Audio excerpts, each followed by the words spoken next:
Awesome. So Dr. Hatfield, please open up then a Bible with me to the book of John, chapter 4. So the second half of your Bible, called the New Testament, starts with these 4 accounts of the life of Jesus. The good news according to Matthew, Mark, and Luke. And then we get to the book of John, chapter 4. And then as you're opening up there, maybe in paper or on device of some sort, we said last week as we kicked off this new season that worship might be one of the most recognizable aspects of the Christian faith. And yet it's probably one of its most misunderstood. Because how many people, both inside and outside of the Christian faith, would hear the word worship, the idea of worship, and think immediately that it is something like a moment that you step into. It is an emotion that you temporarily experience. It's a building or a place that you go to. What we said is what we find in the Bible is that worship is infinitely greater than we understand or imagine. Why? Because worship is not a moment that you step into, but it is a life that you are formed into. Worship is the all-encompassing response in life to who God is. And maybe our just definition from last week, our biblical definition of what worship is, will help us again here. We said that worship is seeing God for who He is and then responding to Him with your whole life. Worship is not simply a moment or an emotion or a venue or a building or a time slot. Worship is all of life, seeing God revealed as to who He truly is and then responding with all that I am to Him. This is worship. And so today, this is the invitation, again, in our series, Worship 101. We simply do not want to come and improve a little bit, on a moment on a Sunday that we call worship, but we want to realign over these couple of weeks. We want to realign all of our lives, reorient our lives in totality to worship of God. Amen? So today, a paradigm shift is when something is so categorically changed or altered that we can never go back to the previous reference. It's not just a little bit better to 2.0, it's a slight improvement, but it is when something is so radically altered, so categorically changed, that it's impossible for us to go back to the way it used to be. I was thinking about how many of these kind of paradigm shifts we've had over just humanity's story, but I thought maybe one that would resonate with us where we are today. In the last 30 years, this might be the most significant paradigm shift in how it affects everything as to how we do life. And this shift took place on the 9th of January 2007 in San Francisco, California. So what happened is, onto a stage of the annual Apple keynote steps one Steve Jobs. Now, there had been a lot of expectation for this very specific moment because there had been rumors about things, there had been stories, but no one knew. It's almost like, Charlie and the Chocolate Factory. What's happening behind those walls? No one knows. We want to know. And so he knew this. And into this expectation, he steps onto the stage, and the keynote is just going so well. It's that Apple precision that people know and love. But then towards the end, he's almost been teasing it the whole time, just before he finishes off, and he says, and then one last thing. He says, today, Apple is going to introduce 3 revolutionary devices. And there's murmuring. It's like, oh my word, what could this be? And he says, firstly, and I mean, maybe just to understand why this is significant, at that stage, phones were not what they are today. I know that sounds crazy. But phones had very small and very kind of rudimentary screens. You had physical keyboards still on a screen. So I know most of the young people are like, that's impossible. How would that even work? Typing on a physical keyboard. Very limited, connection to the internet. And you had separate devices for, listening to music, like an iPod. You had, a separate thing called a phone. And you had a separate device you would try and connect to the internet with. This was the landscape. And he says we've got 3 breakthrough devices today. The first is a widescreen iPod with touch screen capabilities. And the people they cheer. They're like, what? How's that even going to work? Like, how are you going to do that? That's crazy. Secondly, he says, we are going to bring a revolutionary mobile phone today. And it's like now the volume goes like 10 times what it was. People can't believe it. Apple's going to get into the phone business now. This is going to be wild. What could this be? And he says, and thirdly, a breakthrough device for internet connectivity. And it's just now people can't take it anymore. They're like eating their seats. They're like, what could this be? This is wild. And he just starts repeating it. He says, this is what we're doing today. It's an iPod. It's a phone. It's a mobile internet. It's an iPod, it's a phone, it's mobile internet, and the people, it's just like the atmosphere is building and building, and then he looks up and he smiles and he says, but here's the thing, these are not 3 devices. This is actually 1 device, and we call it iPhone. And he says, today, Apple reinvents the phone. And people literally go to heaven at that moment. I mean, there's like spiritual revival in California. People can't take it. It was wild. And to his credit, Steve Jobs and co, they did revolutionize the phone. The era of the smartphone started. And today, you cannot imagine life without your smartphone. You get up in the mornings, and the first thing you do before you even greet your own spirit is you ask yourself, where's my phone? There's 5.7 billion unique phone subscriptions in the world today. 70% of the people in our world. Just south of $10 trillion in the world is just connected to smartphones and their subscriptions. So that's a significant portion of just our global economic output. This absolutely changed everything forever. But paradigm shift means also that you never go back to the previous reference. So after that moment in 2007, no one ever asked again, which flip phone is the best? What phone's keyboard works the most smoothly or something like that? No one ever asked a question like that again. Because that's what a paradigm shift implies, is that once you have experienced the new reality, you never go back to the old. Paradigm shift is exactly what happened in one of the most significant conversations we have in the Bible. Jesus, God in person, launches into a conversation with a Samaritan woman in John chapter 4. And they have this wide-ranging discussion. But when they get to the topic of worship, Jesus essentially tells her, you are asking pre-smartphone questions. And I want to bring today, not improvement, I want to introduce revolution, paradigm shift when it comes to worship. And he's introducing that not just to her in this moment, but he's bringing it to us today to say, can you imagine with me what this could be? So let's read together John chapter 4. It says, Jesus left Judea and went again to Galilee. He had to travel through Samaria, so he came to a town of Samaria called Sychar, near the property that Jacob had given his son Joseph. Jacob's well was there. And Jesus, worn out from his journey, he sat down at the well. And it was about noon that a woman of Samaria came to draw water. Now just pause there quickly. This passage, we've preached through it many times at Hatfield, and you can go and listen to those sermons. We work through the whole book of John as well.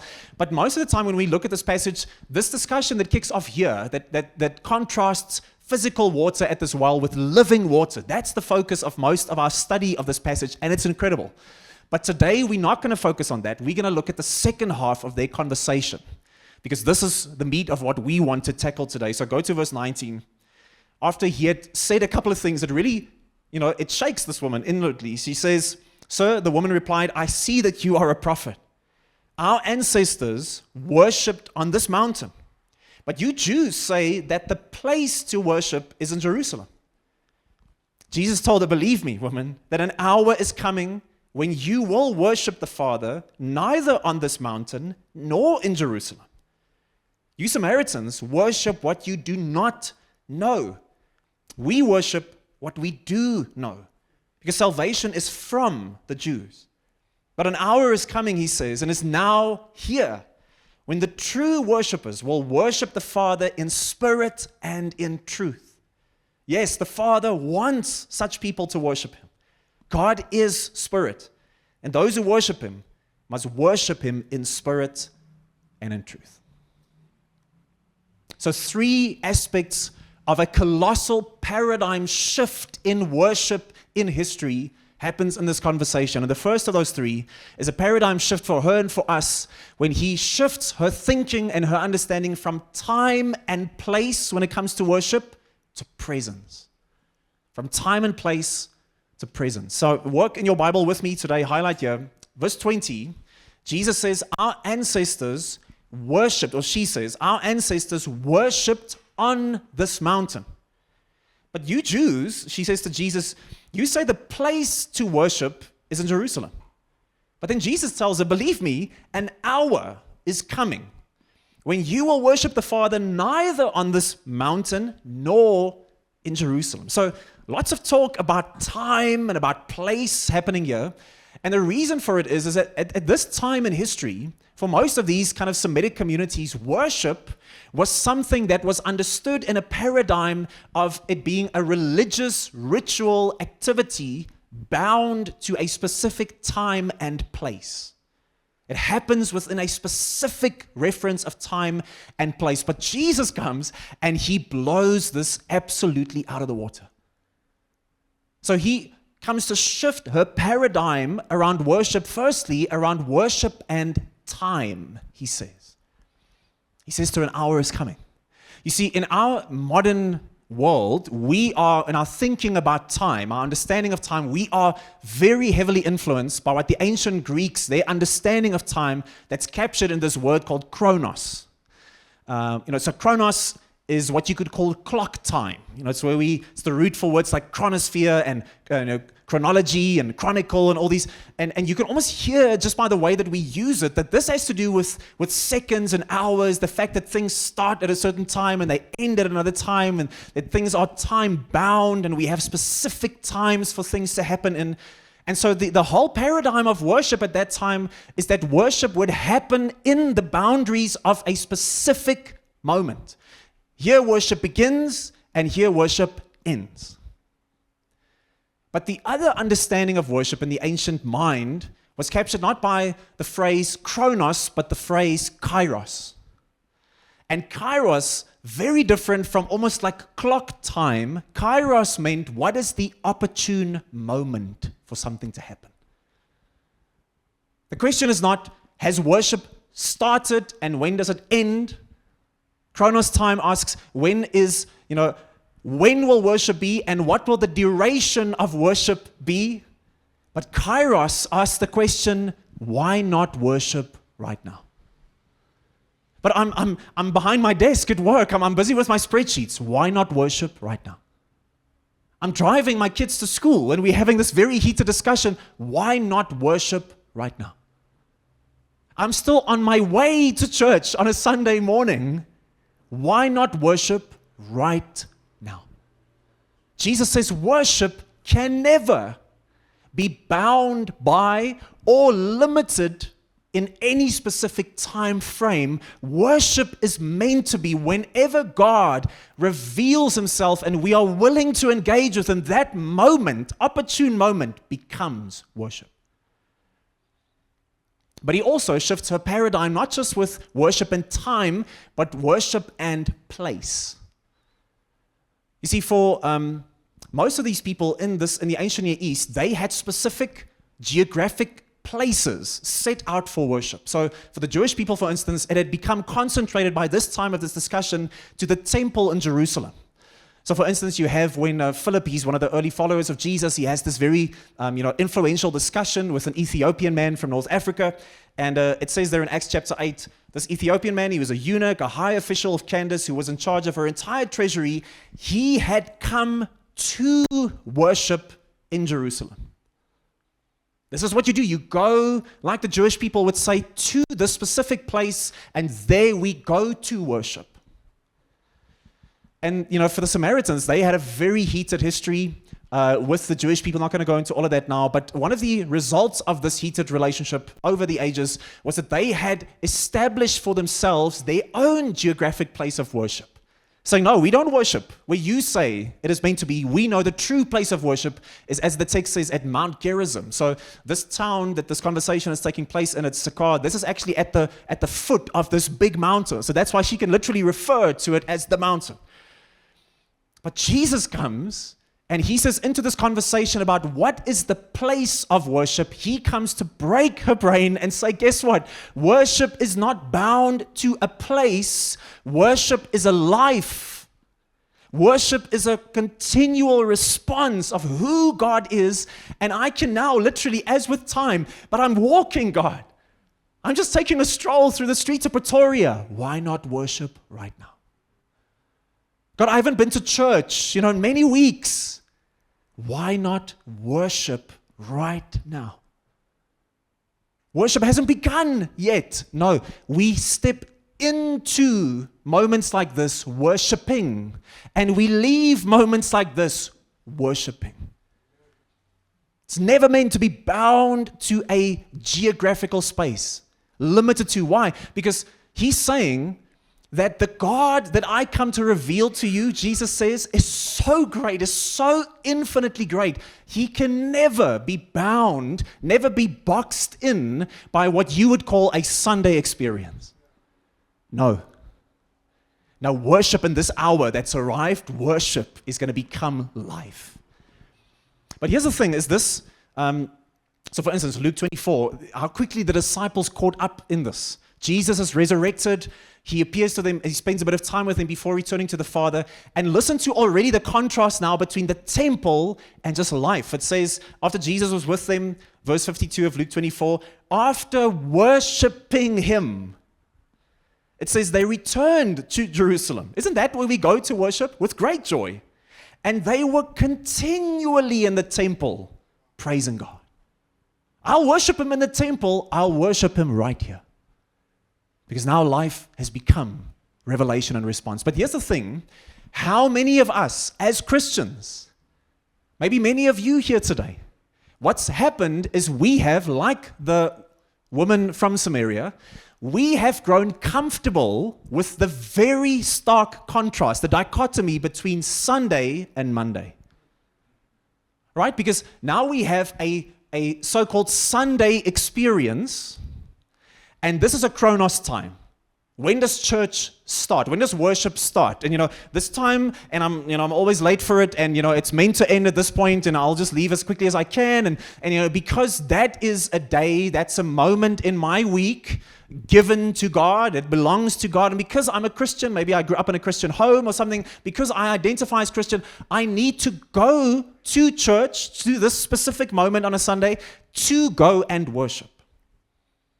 But then on Monday, now the service is done, church is done, so now worship is done, now Monday begins, and from Monday to Saturday, now my worship is being directed by the values and the vision of the city, by the world. And Jesus says, no ways. And for the Sunday Christian, as it were, the church building, has become like the temple in Jerusalem.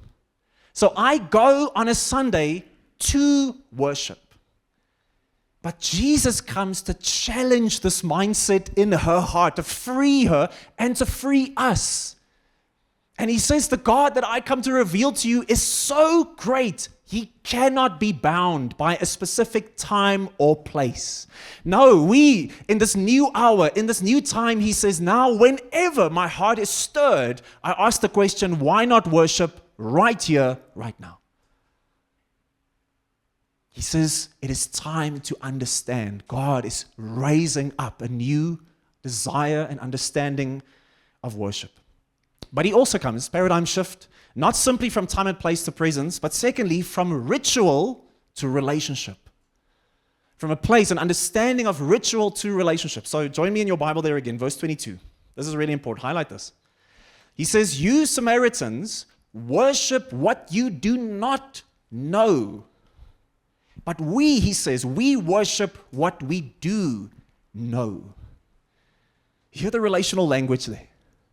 Jesus is saying that true worship has everything to do with the revelation of who God actually is.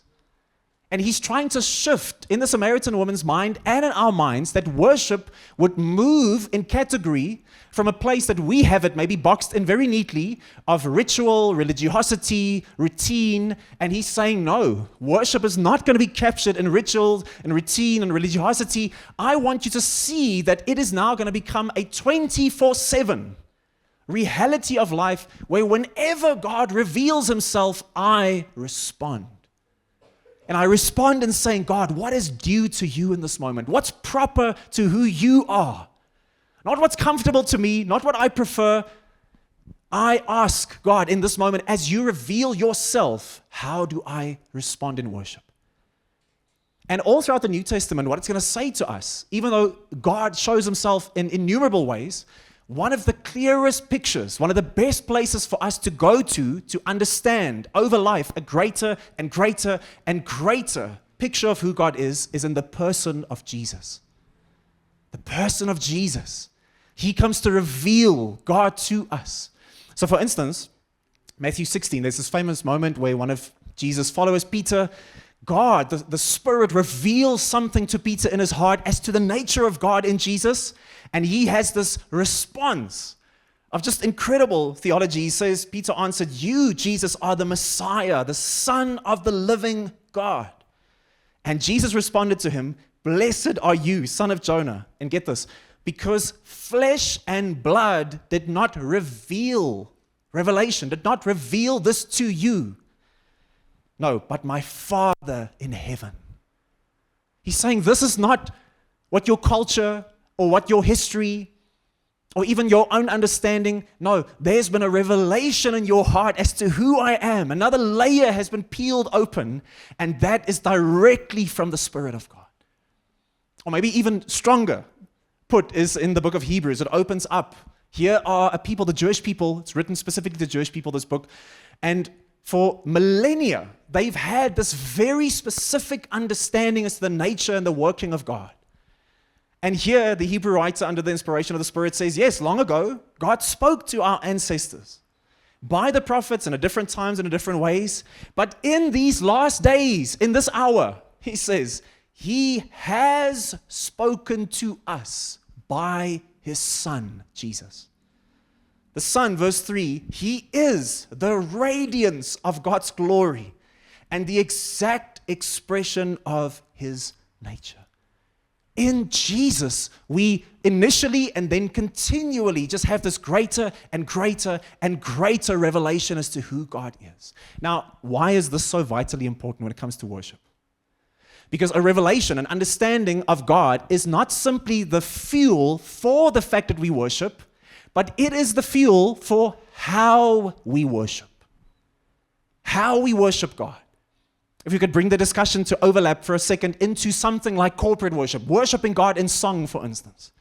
You see, how most of us express outwardly worship, if we think about it carefully, is actually conditioned by our culture, our personality, and our background. Agreed? So, most of us, when we think about what is good and proper in worship, what we're actually saying is, what fits my personality? What's comfortable for me? What's my preference? What have I seen growing up, whether inside or outside the church? And what have I always been taught by those around me? And so that's why even anthropologists, they can study and show that, most people from Indo-European countries over the ages, they've had a much more subdued way of expressing themselves. And people from African and South American countries historically have had a much more expressive way of expressing themselves. But Jesus comes here and he says, guys, when it comes to worship, it has nothing to do with your personality, your culture, your background, or what's comfortable to you. It has everything to do with a continual revelation as to who God is, and that would erupt out of you in response, saying, God, what is due to you in this moment? What is proper, not for what I want, not for what I find comfortable, for what is due to you. That's why it says that we should have this Spirit-filled response. So we didn't read this portion this morning, but in this discussion about water, in John chapter 4, verse 10, you can read there, Jesus says to her, if you knew the gift of God and who is saying to you, give me a drink, you would ask him and he would give you living water. Then he says, verse 14, but whoever drinks from this water that I will give you, they will never get thirsty again. In fact, this water, this living water, that I will give them will become like a well of water springing up in him for eternal life. You hear what Jesus is saying? He's saying the kingdom, spiritual life, being reconnected to the Father through faith. He says that's not an outside-in thing. I'm a Christian because my parents were Christian. I'm a Christian because that's my tradition. That's what we just do. No, he says real faith is something that is generated on the inside by God and spills out from you. In fact, he says that living water that you taste, it's like a well that grows and grows and floods out from you. And therefore, worship is the same way. Worship cannot be something that I practice from the outside in. When I think about worship, I think, okay, what outside in makes sense for me in personality, for instance? Well, here's my MBTI, here's my Strengths Finder, here's my Enneagram, I did this, what Disney princess am I, Facebook thing, and, here are all my things. So I dictate what worship is because of who I am. Or, my people have always done worship in this way. Or what I think is proper for moments like this is the following. No, Jesus says what worship looks like, a life of worship looks like, is over the years, over the decades, God reveals more and more and more, and it's like water that bubbles up, it grows, it floods, and in the moments that he reveals himself, you respond outwardly from what flows inwardly. It's not held back. It's not dictated by what I feel comfortable, what you think is proper. It's not dictated by my skin color, my background, or my culture. No, it flows from the Spirit outwardly. It's meant to be a spirit response. That's why Paul writes in Ephesians chapter 5, he says, verse 18, don't get drunk with wine, which leads to reckless living, but be filled by the Spirit. Speaking. What happens when you are filled with the Spirit? Speak to one another in psalms and in hymns and in spiritual songs and in singing, making music with your heart to the Lord. Saying, Joe, but I'm an introvert. I'm going to tell you, I'm an introvert. After the service, I'm going to go and lie in a corner somewhere to recover from this moment where we have all of us together. But when I think about worship to God, the Almighty God, the essence under all reality, I can't think about what's comfortable to me. I can't think about you looking at me. I think about this is God. If that's who he is, God, what's proper to you today? What is due to you today? And the thing is, Jesus knows, because he uses this metaphor of water, if I have not tasted this myself, maybe I'm still on the outside of the Christian faith and I see people and it's kind of weird, or I'm still young in my Christian faith and it's kind of strange. If I've not tasted the joy of not the ritual, any one of us can do whatever you see in some worship album, or people say, okay, now raise your hands, now do this. I'm not speaking about that. You'll see people doing these things, and if you've not tasted it, you know what's going to happen? You're going to see people raising their hands. It's all over the Bible. Raising of our hands, it's worship. You're going to see people shouting or crying or sitting or lying down, and what you're going to think is, what are these people on about? What in the world? I knew that Christians were weird. Now I know that Christians are weird. I knew coming to church was a mistake. And I remember when I just became a Christian, and as a student, we went to this worship event for students, and I'm standing at the back, and some of the guys at the front are raising their hands in worship, and I just hear these two gents at the back speaking, and they're like, I don't understand. Like, do they want to ask a question? What is happening? Like, why are their hands in the air the whole time? Is the guy at the front going to leave them hanging the whole evening? These guys are just so desperate to ask a question. What is happening? Oh, when I had just become a Christian, I had almost no church background. Going to church as a child just wasn't a thing for me. So I in a sense, have just vague thoughts as to what kind of, white European church culture is like. And I step as a young student, fresh into the faith, into this church that would eventually become Dr. De Blum, and I am stunned. Because my old little reference that I have there, now I see people, black and white, young and old, professionals, the whole deal, and some of them are lying flat on the ground, just crying. Some of them are just stunned to silence before God. Some of them are whistling and jumping and shouting. There's an old lady at the back with a flag. It's always an old lady at the back with a flag. I was like, how? How is this church? And guess what? It was not me saying, okay, I'll adopt this to fit in. I'll cut against my personality. It was a journey for me of saying, God, may your spirit, may your presence, may your revelation come and well up in me. And as that happens, God, what is proper to you? I don't care about what people think. I don't care about my personality or my background. You, God, I want to respond to you.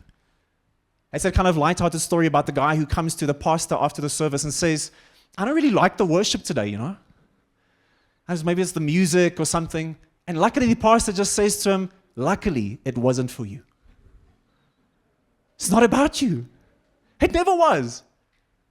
Yes, what happens, on the stage, as it were, we can play a bum note or we miss a thing or, the pastor, falls over his words that I often do. That kind of stuff happens. But guess what? Luckily, that's not the point. Luckily, the point here is all about God. It's all about not the outward in, but the inward out. God, may you well up within me. Move me, God, from ritual, from religiosity, from routine to revelation and response. Why not worship right now? But then finally, he moves her from moments of worship to a lifestyle of worship. From moments to a lifestyle. So, verse 23, highlight with me. He says, to an hour is coming and is now here. The kingdom is at hand. When the true worshipers will worship the Father in spirit and in truth. Yes, the Father wants such people to worship Him. God is spirit. And those who worship Him must worship Him in spirit and in truth. Jesus says that the indwelling, God is one in essence, but three in person. And the third person of this Trinity, this loving community called God, the Holy Spirit, He says, not to those who culturally do the right things, who clean up their lives, but to those who put their faith in His finished work. Not only does He resurrect us spiritually, He adopts us, He makes us new, but He says, my spirit, my presence and power will reside in you permanently. You don't earn it. It's a gift. Jesus says, I'm going to send the Comforter to live within you. And therefore, Jesus says that the Spirit is the one who is going to enliven us to worship. I think about 2019, we just arrived in Pretoria for the planting of Hatfield, and we're at Doxedo, Brooklyn for the Global Leadership Summit. And there's hundreds of people there, some Christians, some not. But it was also, that very same day, of the second day of this conference, it was also the 2019 World Cup final, rugby. And so we said, stuff the GLS in the middle of this conference, we're going to watch the final. Because the Springboks are playing, and that's the only good thing in South Africa right now. And when that try that Colby scores at the end, when you realize it's not maybe, we are going to win this thing. I was hosting the day, so you dress nicely, decorum, say the right things. When that happened, I don't know what came over me. I literally jumped onto the stage and I just went like, yes! I don't know what. I was almost like in the moment, I was like, what am I doing? But you know what? It's because that felt appropriate to that moment. No one forced me. It's not in my personality to do that. You're not going to find me in Checkers doing something like that. But in that moment, and what Jesus is saying is when the Spirit reveals God, the Spirit will draw out of you saying what is true and proper as to who He is. I don't care about people. I don't care about our church. I don't care about our preferences. Spirit, what are you leading us to do? And if that is just standing before Him quietly and you are just undone before God, if that is for the first time in your life, don't adopt the things you see around you. Ask God, God, what is due to you? If I'm just going to go down on my knees today and I'm just going to cry before you, God, then do that. No, what is the Spirit? But He also says the truth. It's meant to be in truth. You know, in these ancient times, they would have something called a plumb line when they would build. A weight connected to a string of some sort to help them. This is the proper, this is the angular, this is the right way to build. Jesus says our worship must also be in truth. So it means that the Spirit is going to reveal truth about who God is from the Word, from circumstances, from nature, in the person of Jesus, all these things, but it's going to be anchored in the Scriptures. It's going to be our plumb line. We said last week, we're not going to worship God in the way that we're not going to create a God in our image. We're going to say, God, who are you? Raw truth about who you are. God, unadulterated. That means, guys, if in 30 years from now, I am still expressing my worship in exactly the same way that I do today, it means that God has not grown in my heart at all. If God is still as small as He is in my life, in my heart today, is in 30 years from now, something's gone wrong. Now, as I open up the Bible, as I trust God in community, you know what should happen? Like with the Samaritan woman, God should come and blow open your categories regularly.